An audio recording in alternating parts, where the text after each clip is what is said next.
figure. This was to fulfill what had been spoken by the Lord through the prophet in Hosea chapter 11 verse 1. Out of Egypt I have called my son. And of course he's talking about Israel. Not an individual, but the people Israel who is his son. But here it's applying to Jesus, also the Son of God, an individual son. Out of Egypt have I called my son. What's true of Israel is true of Jesus. When Herod saw he had been tricked by the wise men, he was infuriated. And he sent and he killed all the children in and around Bethlehem. This is unique. It's not in Luke. It's not anywhere else.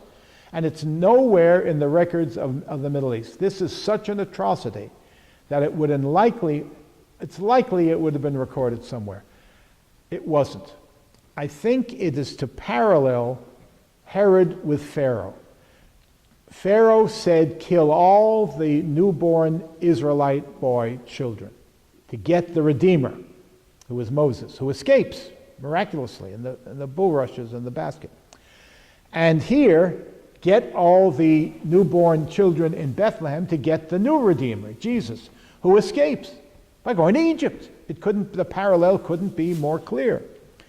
So it says in this tale, he killed all the children in and around Bethlehem who were 2 years old or under, according to the time that he had learned from the wise men.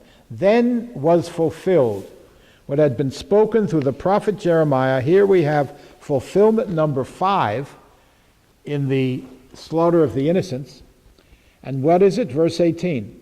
A voice was heard in Ramah, wailing and loud lamentation. Rachel weeping for her children. She refused to be consoled because they were no more. Now this is taken out of context. Rachel is the mother of Israel, the symbolic mother of Israel. She's weeping for the Israelites. If you look at the original context in Jeremiah 31:15, who were taken in the Babylonian exile.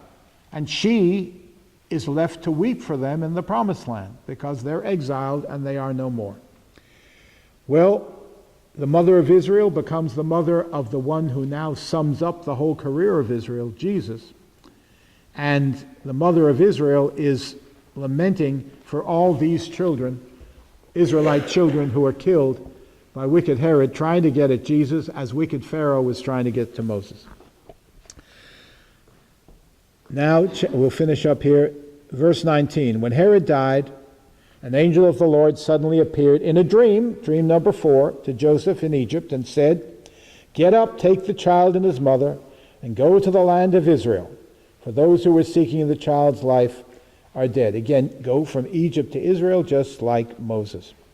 But when he heard that Archelaus, who was a descendant of the wicked Herod and wasn't much better, was ruling in Judea in place of his father Herod, that's why he went instead to Galilee, to the town of Nazareth.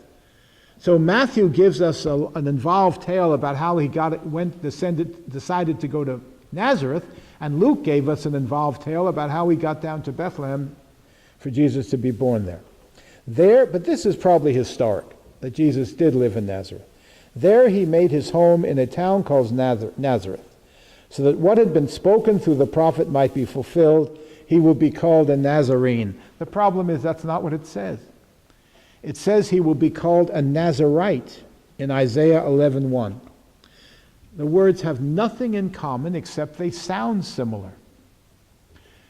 Nazarite is a young man who takes a vow of not cutting his hair and not drinking wine. Sometimes it involved not having sex with women. I would probably not, because Samson was a Nazarite, and he had sex with any woman who was around.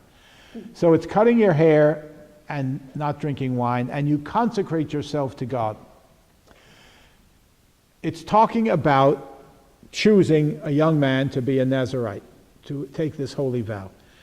But here it applies the he to the Messiah, and it says Nazarene, which another way, but they didn't care. The important with the Jews, they're doing this all through Jewish and Christian literature. The Talmud is full of this. You say, wait a minute, the rabbis didn't mean this. But this is the hidden meaning. Now the rabbis knew what they were doing. And there's a joke that I hope you'll get, big in Jewish seminaries.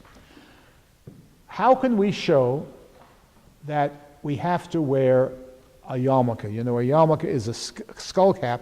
If you go into a traditional synagogue, they're all wearing them. You can't pray with your head uncovered. It's a symbol of humility before God.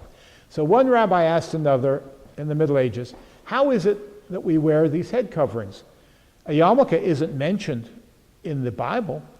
Oh, the other rabbi says, of course it is. Where?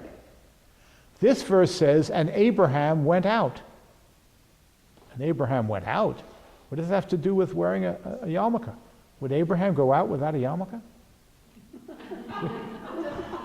That's the kind of logic that you're going to find in order to justify the new understanding of something very old. So that's what you have throughout here. Nazarene, Nazarite.